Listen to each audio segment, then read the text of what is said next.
Kece digulatiku. Anak. Lamung coy. Bismillahirrahmanirrahim.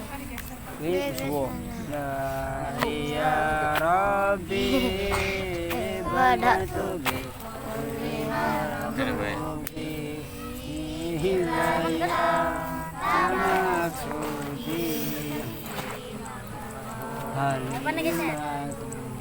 Ira si maju.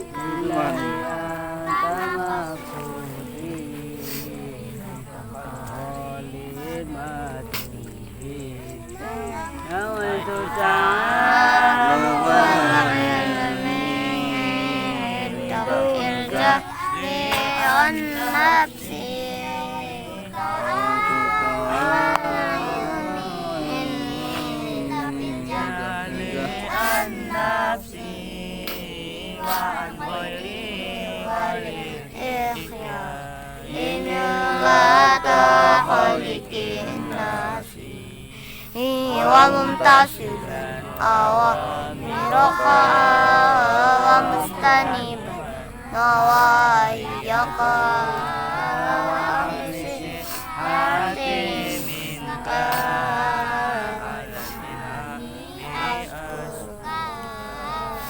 Agresi hati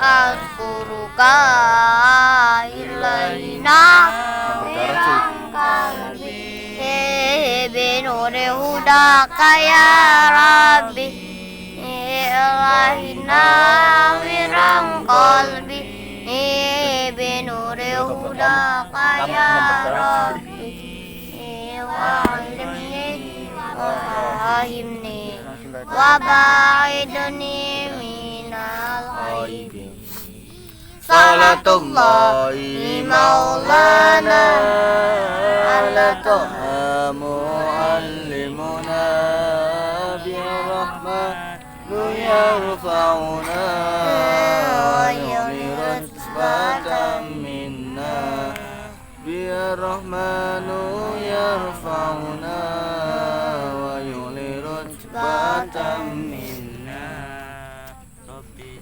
ilman nafi'a warzuqni fahmahu yassir li amri wa hlul 'uqdatam min lisani yafqahu qawli abadawi alila afta alaina futuwal alim afta alaina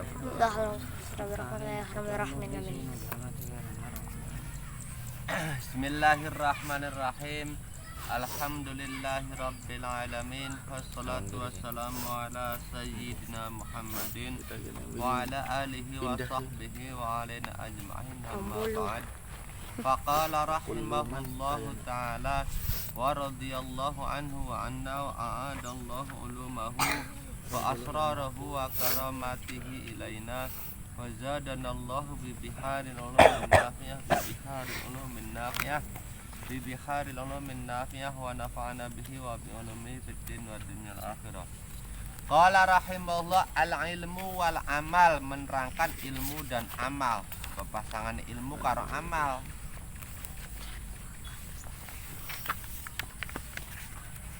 Ini al-qalbu dan akal. Ini dua hal yang penting yang kudu dijaga sekarang, ilmu dan amal. Ini berpasangan, kudu dijaga. Qala rahimahullah wa kullu hukmin jazimin la yaqbala taghayyuran fa huwa fil munqad ala. Wa kullu hukmin jazimin la yaqbala taghayyuran fa huwa ilmun qad ala. Al ilmu wal amal utawi iki iku nerangaken ilmu lan amal, menerangkan ilmu dan amal. Wa kullu hukmin utawi saben-saben hukum jazimin kang kukuh opo hukum, artinya mantep. Kukuh iku mantep atau kokoh, jar bahasa Indonesia kokoh kuat. Jazimin kang kukuh opo hukum lan yakbala kang ora nrimo opo hukum taghayyuran ing dadi oah, jadi tidak bisa diganggu gugat. Iku fahuwa mangka utawi hukum iku ilmu.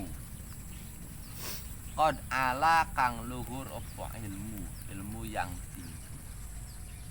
Keterangan ilmu dan amal.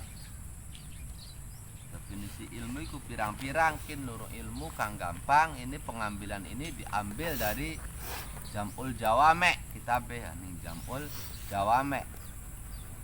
Yang dinamakan ilmu adalah pemahaman hukum yang kuat dan tidak tergoyahkan. Pemahaman hukum yang kuat dan tidak tergoyahkan karena adanya alasan yang mendasari pemahaman tersebut. Itulah ilmu. Jadi memahami hukum terus pemahamannya kuat, orang ngambang, tidak ngambang, betul-betul kuat, tidak tergoyahkan. Jadi dia panang be digoyang-goyang, didebat dari sana sini tetap kuat, panceg.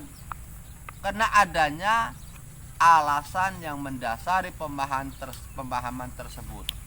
Jadi keyakinan yang mendasar, istilahnya keyakinan yang mendasar, keyakinan yang ada dasarnya dudu sejare-jare, bukan karena faktor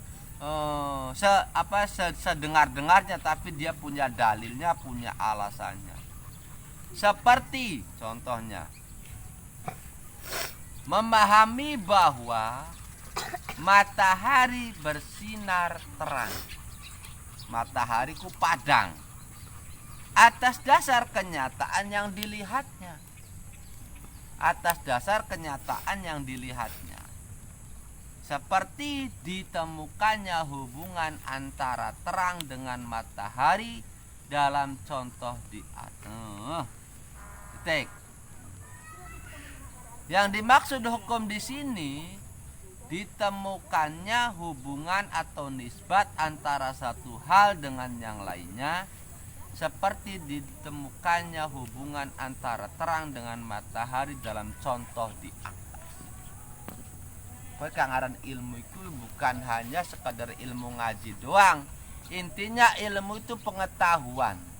Ilmu itu pengetahuan. Cuma yang dimaksud ilmu di sini adalah pengetahuan, pemahaman yang kuat, tidak tergoyahkan, yang meyakinkan, karena memang ada alasan, ada dalilnya. Ada dalilnya. Dalil bisa jadi karena faktor dilihat oleh mata sendiri. Bisa juga yang disebut dalil karena ada ayat, ada hadis, ada cerita dari orangnya, kemudian kitanya yakin. Lah iku arane dalil, ana dalile. Ada bukti-buktinya. Atau bisa dengan rasa, dalil. Kayak misalnya ada wong takon je. Apa namanya? Bagaimana rasanya cabai? Pedas. Lah kan kita sudah tahu bahwa cabai rasanya pedas. Wah, ada yang bilang cabai manis. Enggak bisa, cabai pasti pedas. Nah, paham enggak? Cabai pedas, ini disebut ilmu. Kita punya keyakinan rasa cabai itu pedas sebab kita tahu, paham rasa cabai itu pedas. Ana alasannya wis nyoba mangan sabrang bukan sekali dua kali ya pedas. Jadi ketika ada yang mengatakan bahwa cabai manis, cabai itu asin, ya kita enggak terima, enggak, tetap dari keyakinan kita kuat. Ini disebut ilmu, paham enggak? Ini disebut ilmu, pengetahuan yang kuat, tidak tergoyahkan dan ada alasan. Matahariku misalnya bersinar apa tidak? Ya kita pada berdasarkan yang kita lihat, matahariku murub, matahari bersinar terang. Ya kita jawab matahariku padang. Borosnya kan saya lihat sendiri. Saya lihat sendiri. Dia matahari itu saya tahu bersinar terang, membuat jagat terang. Kalau nggak ada matahari akan gelap. Nah ini disebut ilmu juga. Paham? Salatiku wajib tak beli? Wajib. Wah sholat nggak wajib? Nggak bisa. Nah ini ada keyakinan. Tahu bahwa sholat itu wajib karena ada keyakinan. Tidak tergoyahkan. Jadi kalau ada orang yang mengatakan sholat tidak wajib, kita nggak terima. Paham nggak? Tidak tergoyahkan. Ana dalile, ini disebut ilmu. Apa dalile? Misalnya, inna sholata kana lil mu'minina kitaban mauquta. Misalnya, ana dalile, kitaban mauquta. Sholat itu menjadi suatu kewajiban yang berwaktu. Dalilnya siapa? Ya kita ngaji sing kitab ana. Dalilnya siapa? Sing kiai, itu ada dalil. Ada kekuatan. Beli sejare-jare beli ngarang dada. Paham? Bismillahirrahmanirrahim, itulah ilmu. Pemahaman hukum yang kuat dan tidak tergoyahkan karena adanya alasan yang mendasari pemahaman tersebut. Terus, pemahaman hukum yang kuat, yakin, namun bisa mengalami perubahan atau bisa goyah karena tidak adanya dasar alasan yang kuat, disebut i'tiqad atau keyakinan. Lamun dua pemahaman kuat tapi sayang langkah dalile dan kue bisa digoyah nang bakal langkah dalile sih. Ketika di debat kita beli baru alasannya, beli baru bukti ya bisa kalah. Ini nanti disebut i'tiqad. Kalau kayak misalnya matahari, kadang kita punya keyakinan kuat yang saya lihat sendiri matahari padang sampai kapanpun ya dia apa namanya matahari padang. Yang namanya cabai pedas karena kita sudah membuktikan sendiri bukan sekali dua kali, berarti ada alasannya. Ketika kemudian ada yang mengatakan cabai tidak pedas, kita nggak terima. Iku arane ilmu yang atas dasar keyakinan kuat dan ada alasannya. Ketika ada keyakinan kuat tapi tidak ada alasan, tidak punya dalilnya, engkau arane hanya sekedar i'tiqad keyakinan. Ini bahaya, bisa goyah ketika di debat, lamun beda alasannya, kau bisa goyah keyakinan tersebut. Allah itu ada, misalnya ya, Allah itu ada. Dalilnya dia beli waru, bahwa Allah kok ada. Kita sejarah kiai Allah itu ada. Bukti nanti, sok lamun Allah ku ana, pengen dibuktiin bukan di debat sekarang segini. Blongo, iya ya. Lah ini bisa goyah kalau kita tidak tahu dalilnya. Paham gak? Jadi ada kemungkinan untuk goyah. Ketika keyakinan, ketika pemahaman kuat tanpa dasar, ini ada kemungkinan bisa digoyahkan. Makanya baru dikatakan i'tiqad, keyakinan, belum dikatakan ilmu. Maka ilmu benar-benar wisweru, keyakinan mendasar karena ada dalil. Bismillahirrahmanirrahim. Seperti contoh maning kene, orang yang taklid yang meyakini bahwa sholat duha itu sunnah dilakukan tanpa tahu dasar alasannya.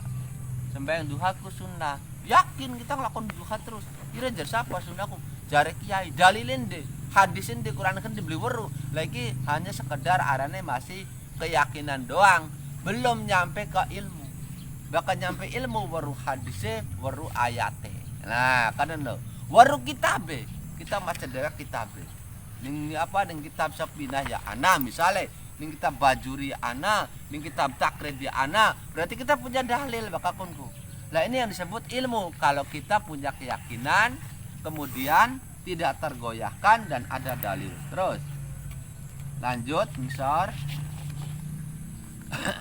pemahaman hukum yang tidak kuat karena adanya kemungkinan yang lain disebut ana maning pemahaman cuma tidak kuat.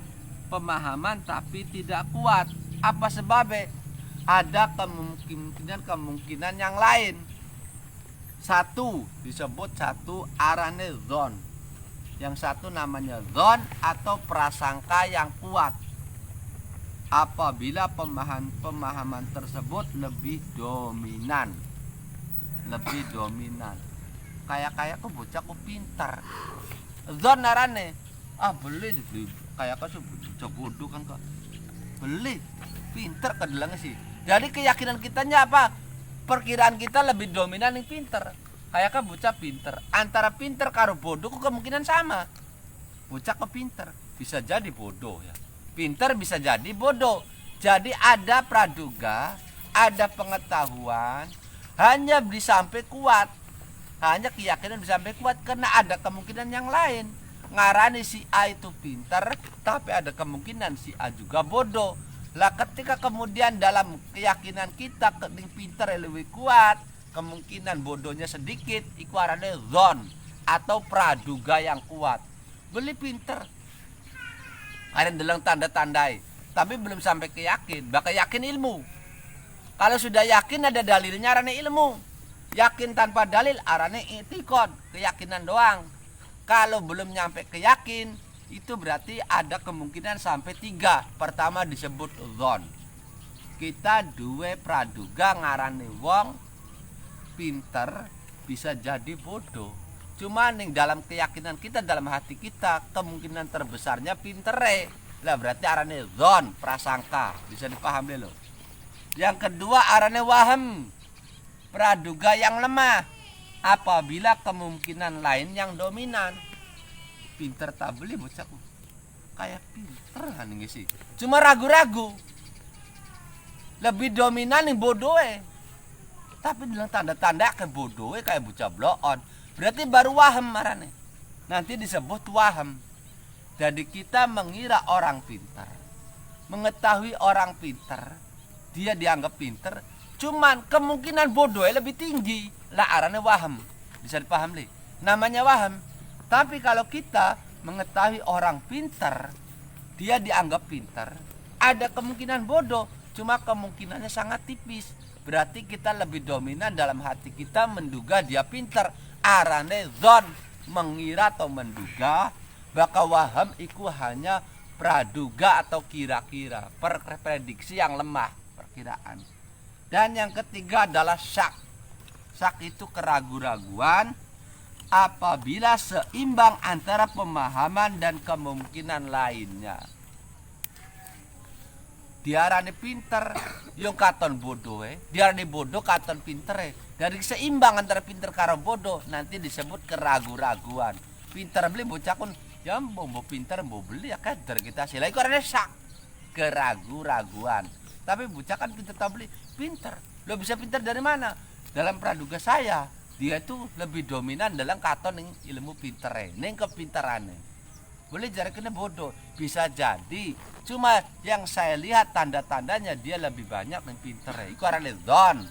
Tapi bocah kan pinter beli, kayak si pinter.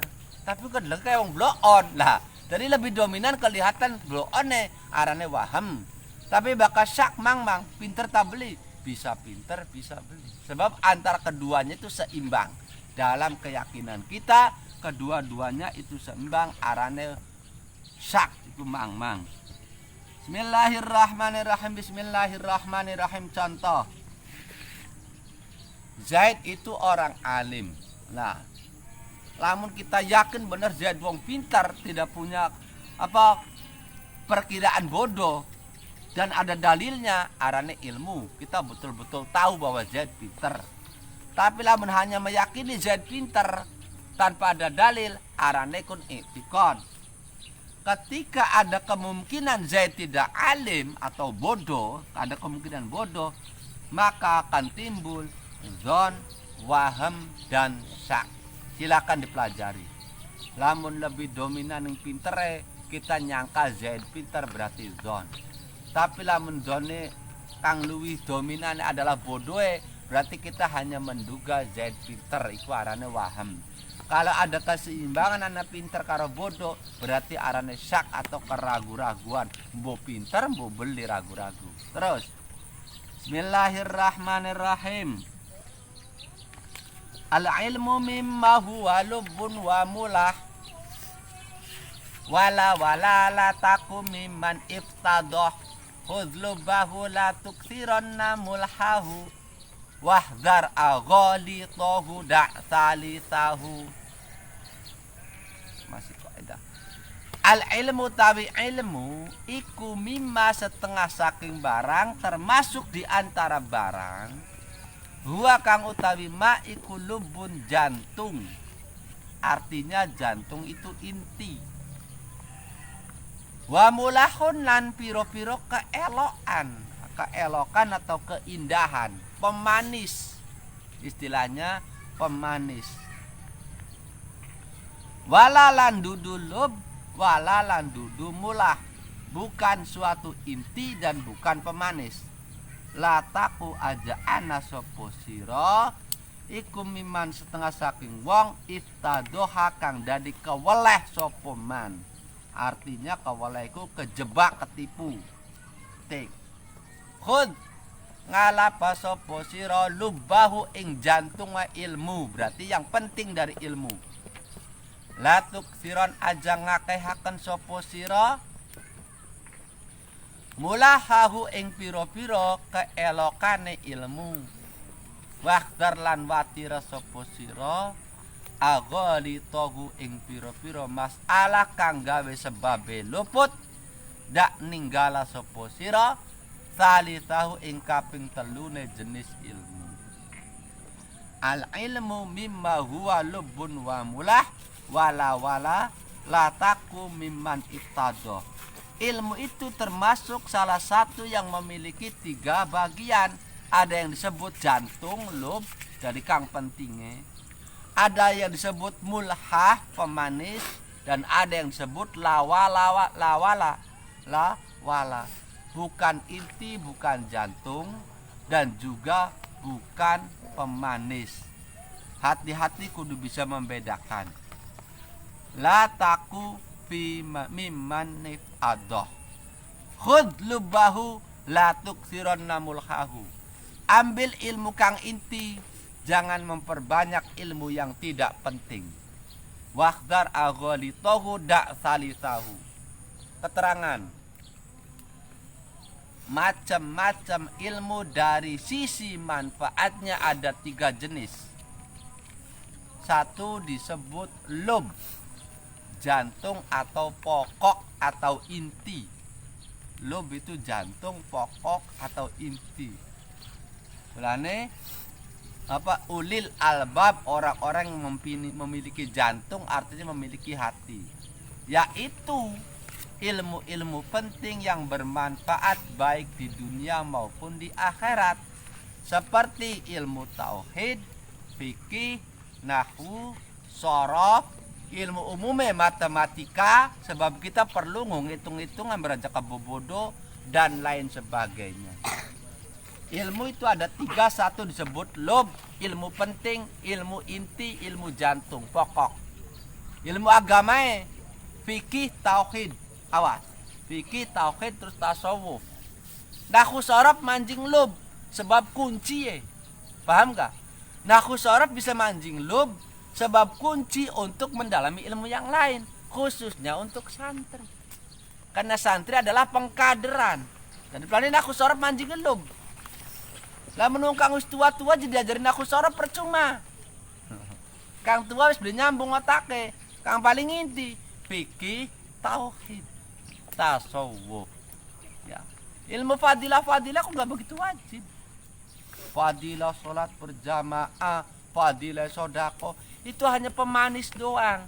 Kang paling inti adalah syarat rukune wudu, syarat rukune salat kudu betul-betul weruh, syarat rukune puasa iku arane fikih. Ini lubnya yang pentingnya. Paham enggak? Terus termasuk lubnya juga tauhid.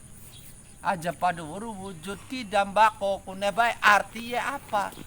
Aja pada wuru arti bae apa? Mendiparane wujud kidam bako mau maksudnya apa?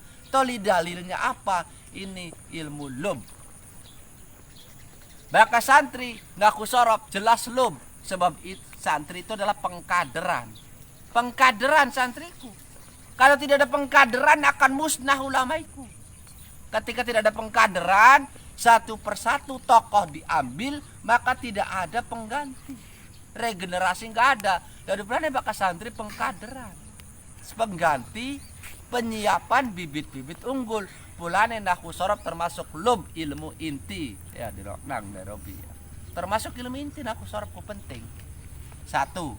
Yang kedua, mulhah, ilmu pemanis atau ilmu keelokan, hanya keindah, pewarna doang. Contohnya yaitu ilmu yang tidak begitu penting namun bisa bermanfaat untuk melengkapi dan memperindah ilmu yang pertama, seperti ilmu syair, ilmu arudlah, ilmu kaligrafi, ilmu yang lain gawe indah-indah, bakal gawe indah. Ilmu indah. Ilmu pintar ngomong, Padahal bukan inti, tapi untuk pemanis. Priben cerita kisah-kisah untuk membangkitkan itu pemanis doang. Kisah-kisah fadilah-fadilah ini bukan lub. Hanya untuk pemanis, untuk mempercantik, untuk memperindah ilmu yang wajib. Yang ketiga, la wala. Bukan lub, bukan mulha. Jadi ilmu langka untungnya, tapi ilmu bukan termasuk pemanis, yaitu ilmu yang tidak manfaat dunia dan akhirat. Ambil dan pelajari dengan baik ilmu yang pertama yaitu lub. Ambil dan pelajari seperlunya ilmu-ilmu yang kedua yaitu tentang mulha, tentang keindahan-keindahan doang. Kisah-kisah hanya seperlunya, nggak perlu sampai jauh, nggak mendalam. Nggak harus kok ahli tentang sejarah. Percuma ahli sejarah, ahli kisah kalau tidak paham apa fikih. Sebab kang lubnya fikih. Percuma pinter dongeng lamun fikihnya menteh. Tauhidnya mentah. Sebab kang wajib lubnya itu fikih dan tauhid. Fikih, tauhid dan tasawuf. Lah kisah-kisah itu hanya pemanis, paham li? Kisah ulama ini pemanis, tidak harus memperbanyak. Kang paling inti kang lubeku. Tidak perlu menguasainya semuanya. Tinggalkan jenis ilmu yang ketiga yaitu ilmu lawala laka gunane. Ilmu lawala ilmu kang laka gunane. Ilmu delang setan belek laka gunane kunku. Ya.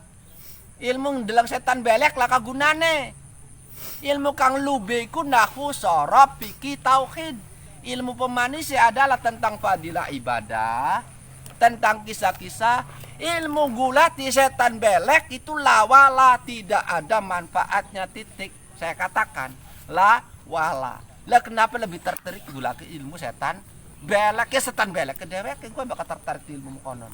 Tidak wajib itu tuh. Bukan lub, bukan mulha. Paham enggak? Bukan lub, bukan mulha. Mulha contohnya kita kisah-kisah ulama. Contohnya tentang fadilah-fadilah puasa. Wong ilmu gulet cara setan, dia lah kegunaannya. Gulet cara nafsu lah. Ilmu kang penting ilmu tasawuf. Lub iku. Bagaimana caranya kita bertarung dengan nafsu kita sendiri. Paham? Itu lub. Terus ambil dan pelajari dengan baik ilmu-ilmu yang pertama. Terus apa? Tidak perlu menguasainya, terus tinggalkan jenis ilmu yang ketiga. Dan hati-hati menghadapi masalah-masalah yang sulit yang bisa menjebak kita dalam kesalahan. Hati-hati. Ketika ada masalah sulit, bagaimana ditinggal. Nanti disebut aghalid, jamak dari ughluthah. Imam Al-Auza'i rahimahullah berkata, idza aradallahu ayyahrima abdahu barakatal ilmi alqa ala lisanihil aghalid. Dari Imam Al-Auza'i, ketika Allah berkehendak menahan hambanya dari barakah ilmu, maka dia akan menimpakan masalah-masalah rumit atau aghalid pada lisannya sehingga waktunya dihabiskan untuk membahasnya. Wis ketika menghadapi masalah-masalah kang sulit, tangan enak tinggalakan baik. Masih banyak hal-hal penting yang harus kita pelajari, titik. Wis paham? Wallahu a'lam bishawab. Al-Fatihah.